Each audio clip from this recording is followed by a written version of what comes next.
ദ്രാവിഡ ആരാധനയുടെയും ശൈവപക്ഷ പൂജകളുടെയും അടിസ്ഥാനമായ നാഗാരാധന ഇവിടെയും കാണപ്പെടുന്നത് തികച്ചും സ്വാഭാവികമാണ്. കാവിൽ കുടിയിരിക്കുന്ന സർപ്പദൈവങ്ങൾ നാടിന്റെ ഐശ്വര്യത്തിന് കാരണമാകുന്നു എന്ന കാഴ്ചപ്പാട് ഏറെ പൗരാണികമാണ്. ശൈവ സമ്പ്രദായത്തിൽ ശിവന്റെ ആഭരണമായ വാസുകിയെയാണ് നാഗരാജാവായി വാഴിക്കുന്നത്.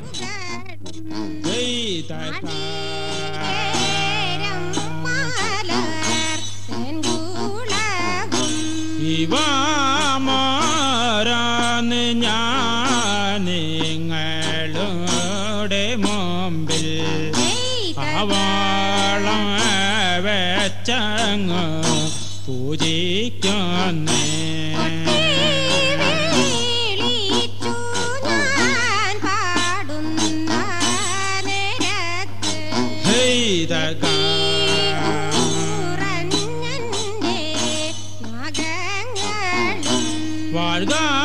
ഗണേശൻ കാവി മകൾ താനുമേ. പരേതാത്മാക്കളെ പൂജിക്കുന്ന സമ്പ്രദായം ഒരു കേരള തനിമയായി ഇന്നും നിലനിൽക്കുന്നു.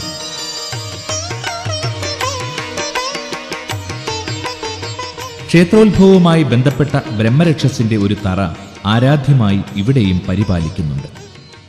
ആദിമവൈദ്യമായ സിദ്ധവൈദ്യത്തിന്റെ അമൂല്യമായ പാരമ്പര്യം ഹൃദയത്തിൽ കാത്തുസൂക്ഷിച്ച ഒരു വിശ്വാസ സമൂഹത്തിന്റെ ആത്മീയമായ പുനഃസൃഷ്ടിയാണ് ഈ അഗസ്ത്യക്ഷേത്ര സമുച്ചയം.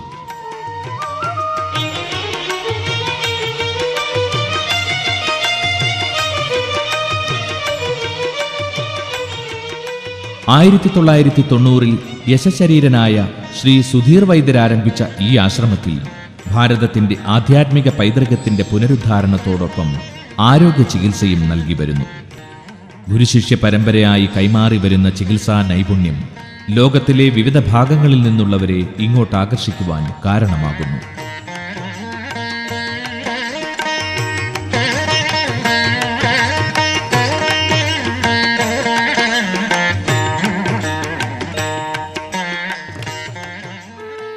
വർഷങ്ങൾക്ക് മുൻപ് ഇവിടെ തൃപ്പൂണിത്തുറ ഇവിടെ ഇത്രയും ഗുരുക്കന്മാർ, അഗസ്ത്യ ഗുരുദേവൻ, അദ്ദേഹമാണ് ഇവിടുത്തെ ഏറ്റവും വലിയ പ്രതിഷ്ഠ.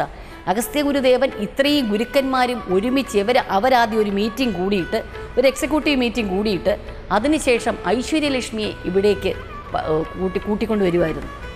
അങ്ങനെ ഐശ്വര്യലക്ഷ്മിയെ ഇവിടെ ദേവിയുടെ പ്രഭാവം ഇവിടെ കൊണ്ടുവന്ന ശേഷമാണ് തൃപ്പൂണിത്തുറ, അതായത് ഈ ഏരിയയ്ക്ക് ഒരു പ്രത്യേക ഒരു മഹനീയ സൗഭാഗ്യം വന്നു എന്നാണ് പറയുന്നത്. കാരണം ഈ ചോറ്റാനിക്കര അമ്മ തൊട്ടപ്പുറത്ത് തിരുവാങ്കുളം എന്ന് പറഞ്ഞ സ്ഥലമാണ്.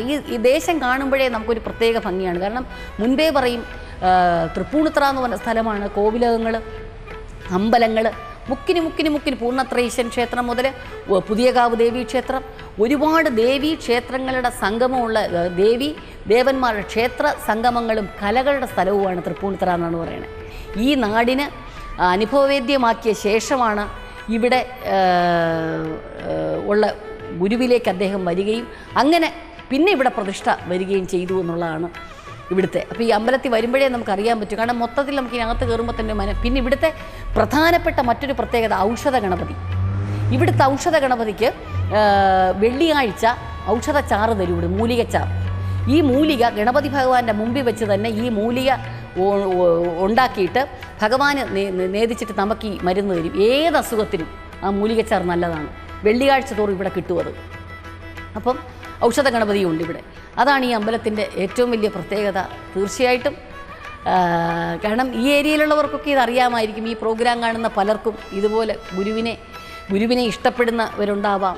അതുകൊണ്ട് തീർച്ചയായിട്ടും അമ്പലത്തിൽ നിങ്ങൾ വരണം. ഗുരുവിൻ്റെ അനുഗ്രഹം നിങ്ങൾക്ക് എല്ലാവർക്കും ഉണ്ടാകും. 1996 ആദ്യ പ്രതിഷ്ഠ നടത്തിയ ക്ഷേത്രത്തിൽ അതിവേഗം വികസന പ്രവർത്തനങ്ങൾ നടന്നുവരുന്നു. ദേവസംഗമവേദിയായ നൈമിഷാരണ്യം പോലെ പരിപാവനമായ ഈ ക്ഷേത്ര സങ്കേതവും സമീപ പ്രദേശങ്ങളും പ്രശാന്തവും സർവോത്കൃഷ്ടവുമായ ജനവാസ കേന്ദ്രങ്ങളായി അതിവേഗം മാറുകയാണ്. ആതുരമായ മനസ്സുകളുമായി അലയുന്നവർക്ക് പ്രതീക്ഷയുടെയും പ്രത്യാശയുടെയും ആത്മീയ സങ്കേതമാണ് ഈ ആശ്രമം. മനസ്സിനും ശരീരത്തിനും ഒരുപോലെ സൗഖ്യം പ്രദാനം ചെയ്യുന്ന മരുന്നും മന്ത്രവും രോഗശാന്തിക്കായി വിഭാവനം ചെയ്യുന്ന അഗസ്ത്യമാമുനിയുടെ നാമധേയത്തിലുള്ള ഈ ക്ഷേത്ര സമുച്ചയത്തിന് സർവ്വവിധ മംഗളങ്ങളും നേർന്നുകൊണ്ട് ക്ഷേത്രായനത്തിന്റെ ഈ എപ്പിസോഡ് ഇവിടെ പൂർണ്ണമാകുന്നു.